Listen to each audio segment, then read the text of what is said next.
વાર્તા 54મી ગરીબોના બા. વાર્તા 54મી ગરીબોના બા. સાંભળો તો આપણે ખાસ ને ખાસ સાંભળશું. અને ત્રિકાળ સંધ્યા, સવારે ઉઠતા, બપોરે જમતા, સાંજે સૂતા. આપણા બાળકોને ત્રિકાળ સંધ્યા 3 શ્લોક બોલાવજો, જમવાનો, સુવાનો ને રાતે સૂતી વખતાનો. અને બની શકે તો આપણા બાળકોને બાળ સંસ્કાર કેન્દ્રમાં મોકલજો. અને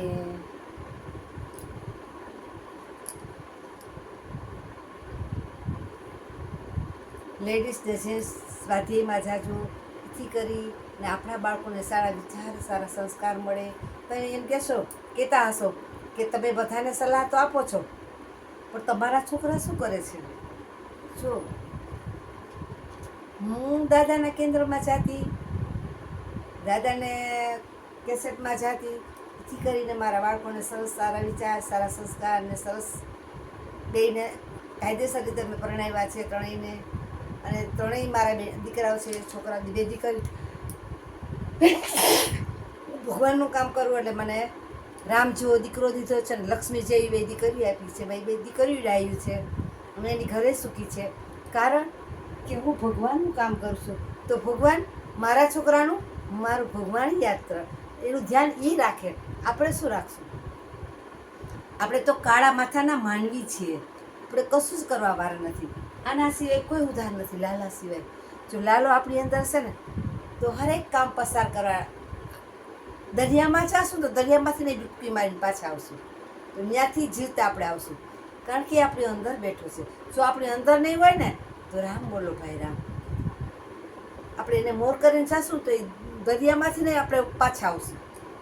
એટલે આપણું, જો આપણે ભગવાનનું કામ કરીએ ને, તો આપણું ભગવાન શું કામ ના કામ કરે? ત્રણેય છોકરા સુખી છે, સૌની રીતે બધા સુખી છે, વેલસેટ છે. અને બધા જ એને ઘરે શાંતિથી ખાઈ પીને રહે છે. કારણ કે એ આની દયા છે, પ્રભુની દયા. જો આપણે એનું કામ કરીએ અને એ આપણું કામ ના કરે, કરવું જ જોઈએ.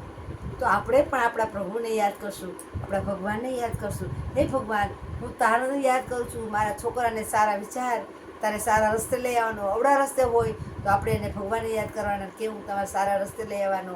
ગણપતિ દાદાને યાદ કરશું, વિધિ છે, આખું પરિવાર હાજર રહીએ. બીમાર હોય એ લોકોને એની પાસે લઈ લઈએ, અને સારા વિચાર અને સારા સંસ્કાર આપે. તો આપણે એક ત્રિકાળ સંધ્યામાં આપણે ઓલામાં લેતા ભૂલી ગયા છીએ, સોરી. આજે પહેલી વાર્તા વાંચી છે, એમાં એક કડી લેતા ભૂલી ગયા છીએ, સોરી. તો ત્યારે આપણે એક કડી લેશું. કરાગ્રે વસતે લક્ષ્મી, કર મૂલ્યે સરસ્વતી, કર મધ્યે તુ ગોવિંદમ, પ્રભાતે કર દર્શનમ, સમુદ્ર વસને દેવી, પર્વત સ્તન માંડલે, વિષ્ણુ પત્ની નમસ્તોભ્યમ, પાદ સ્પર્શ સ્વમે, વસુદેવ સુતમ દેવમ, કંસ ચારુણમદનમ, દેવકી પરમાનંદમ, કૃષ્ણમ વંદે જગદ્ગુરુ, કૃષ્ણમ વંદે જગદ્ગુરુ. જો મને નાનપણથી જ ભગવાનનું બહુ છે, ભક્તિનું, ભજનનું, કીર્તનનું, બધામાં શોખ મને. એમ કે આમાં નહીં, કુકિંગમાં, ક્લાસમાં, કુકિંગના પણ મેં ક્લાસ કરેલા છે, રાસ ગરબાનો પણ મને એવો શોખ છે. એમાં પણ મને સેલ મળેલું છે. કેના હિસાબે, કેના થકી? હા, આપણી અંદર બેઠો છે, એ આપણું કાર્ય કરે છે, આપણે નથી કરતા. આપણે જે શોખ છે એ પૂરા કરીએ છીએ, એ આપણો હરી કરાવે છે, આપણે નથી કરતા. એ આપણી અંદર બેઠો છે, તો આપણે બધું કરી શકીએ છીએ, બધા શોખ પૂરા કરી શકીએ છીએ. નકર એકેય શોખ પૂરા ના થાય. કારણ કે ડગલે ને પગલે એ આપણી અંદર છે, નસે નસમાં આપણી અંદર છે. એટલે આપણે આગળ પગલું ભરી શકીએ, નકર આપણે ન ભરી શકીએ. એટલે બધું જ કરતો હતો. 55મી વાર્તા આવ્યા છીએ, ગરીબોના બા. 55મી વાર્તા, ગરીબોના બા. શ્રી શિવ વાર્તા 54 ને 55મી વાર્તા. 54મી આવી ગઈ, 55મી વાર્તા.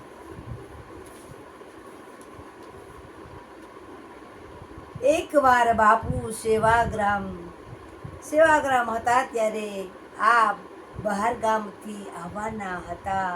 બધા જ પૂછવા લાગ્યા, બા ક્યારે આવશે, બા ક્યારે આવશે. આમ કહી ગાડીમાં આવશે, બા તો ગાડીમાં આવશે. અરે બા તો સુરત તરફ ગયેલા હતા. મુંબઈ પહોંચી ગયા ત્યાંથી બધા જ આવી શકાય પણ એ લાંબી અને મોંઘો રસ્તો સુરત જઈ ટપટી વેલી ગાડીમાં કુશાવણ રસ્તે આવે તો નૂર ઓછું બેસે. એક બહેન બાને મળવા ખાસ રોકાયા હતા. મુંબઈ તરફથી ગાડી આવવાની હતી અને બહેન પૂછવા, બા અત્યારે તો આવશે ને, બા ક્યારે આવશે, બા અત્યારે આવશે ને, એમ કરીને પૂછવા લાગ્યા. બાપુએ કહ્યું, જો બા પૈસાદારોના બા હશે તો અત્યારે જ આવશે અને ગરીબોના બા હશે તો સુરત થઈ ટપટી વેલીમાં સવારે આવશે, ટોલી વેલીમાં સવારે આવશે.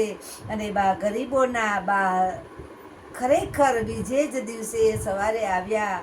અને આ અનોખા દંપતીના મિત્ર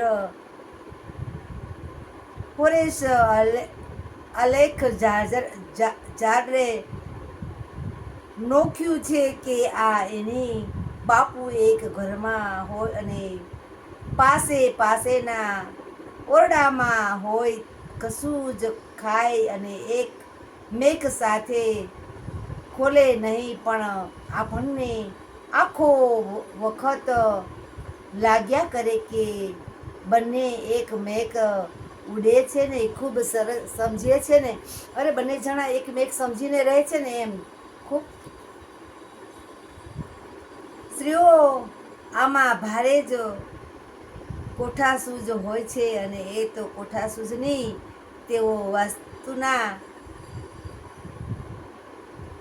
હદ જપ પકડી લે છે અને એકવાર મનમાં નક્કી કરી લે છે પછી તે પ્રમાણે જ વર્તૂત અમને માટે સાવ સ્વાભાવિક જ બની જાય છે. કસ્તુરબાએ તો કોઠાસૂઝની બાપુના જીવનનું વર્ણન એકવાર સમજી લીધું અને પછી તે નાની નાની વાતમાં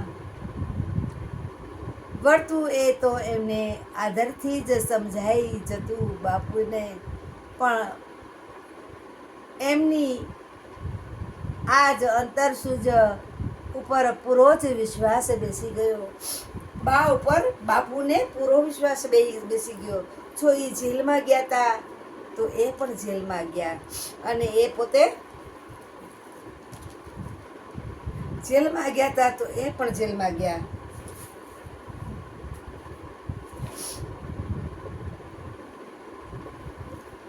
આવી રીતે જો કસ્તુરબાએ ગાંધીજીની સાથે છે, દુઃખમાં સુખમાં જ્યારે એને કષ્ટી પડી ત્યારે છેક સુધી એને સાથ આપ્યો હતો.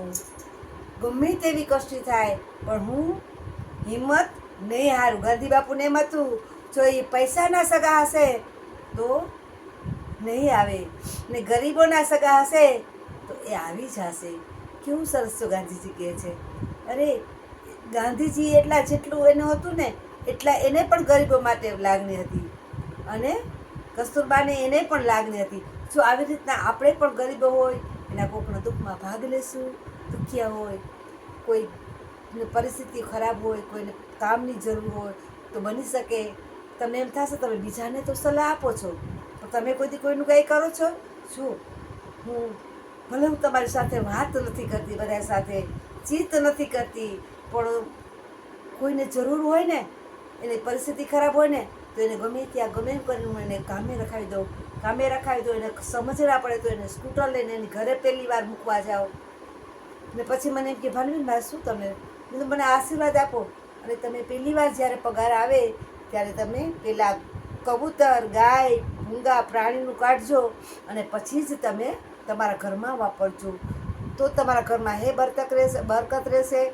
હંમેશા જે કાંઈ પણ આપણું આવે એમાંથી આપણે જેટલું બની શકે એટલું આપણે કબૂતરને છે, ગાયને છે, જે પણ રસ્તામાં આવે, ચકલા હોય તો ચકલાને નાખવાનું, કબૂતર હોય તો કબૂતરને નાખવાનું. પછી તમે માછલી પાસે જતા હો તો માછલીને નાખવાનું. તમે કરશો ને તો એના પાસેનું તમને 3 ગણું મળી રહેશે, 10 ગણું મળી રહેશે. હું તમને ગેરંટી દઉં છું. કોઈને કે હું તમે ગમે 5,000 કમાતા હો તો એમાંથી 50 રૂપિયા કાઢો, 10,000 કમાતા હો તો 100 રૂપિયા કાઢો, બની શકે તો 500 રૂપિયા કાઢો, પણ તમને એના પાસેનું તમને મૂંગા પ્રાણી પાસેનું તમને 10 ગણું મળી રહેશે. તમે જોજો. તમે એમ ના માનતા કે આ ભાનુબેન તમે કહો છો પણ તમે કાઢો છો. જો મને જ્યાં ચકલાનું લાગે તો હું ચકલાને ચણ નાખી દઉં, અને કબૂતર આવે તો ત્યાં હું 50 રૂપિયા 100 રૂપિયાનું ચણ નાખી દઉં. મને મન થાય તો 200 રૂપિયાની લીલું નાખી દઉં. જ્યાં મને અનુકૂળ આવે ત્યાં હું મારી રીતે જેટલું થાય એટલું. હું નથી કરતી, અમારું પ્રભુ કરાવે છે. હું કંઈ જ નથી કરતી, મારો હરી કરાવે છે. જો એ હશે, એ આગળ હશે, એ મોર હશે તો જે મારે ધાર્યું હશે એ થશે. એ આગળ નહીં હોય તો હું કશું જ નહીં કરી શકું, ડગલું પણ નહીં ભરી શકું. એ મારી અંદર હશે તો હું સમંદરને પણ પાર ઉતરી જઈશું. સમંદર આ દરિયાથી સામે દરિયે પણ વહી જઈશ. જો હું ગઈ હતી આપણે આ છે ને ભાવનગર પાસે દરિયામાં જગ્યા હતી એને હાલી, તો મને બધાય બીવડાવી કે તમે નહીં હાલી શકો બેની, કે તમારું કામ નહીં. કે મેં કીધું મારે કદાચ મોત ભલે થાય દરિયામાં પણ મારે જવું જ છે. મને દરિયો ભલે તાળી જાય, મારું મોત થશે તો દરિયામાં થશે ને, તો મારે ભાગ્યશાળી હશે તો મારું દરિયામાં મોત થશે. મેં કીધું પણ મારે દરિયો ટપીને અંદર શિવલિંગના દર્શન કરવા જવા છે. જઈ અને આવ્યા પછી બધા જતા હતા ને જઈને હું આવતી રહી. પાણી હતું ત્યાં અમે ચાલુ કરી દીધું હતું, ગોઠણ પાણી હતું ત્યાં અમે હાલવાનું ચાલુ કરી દીધું.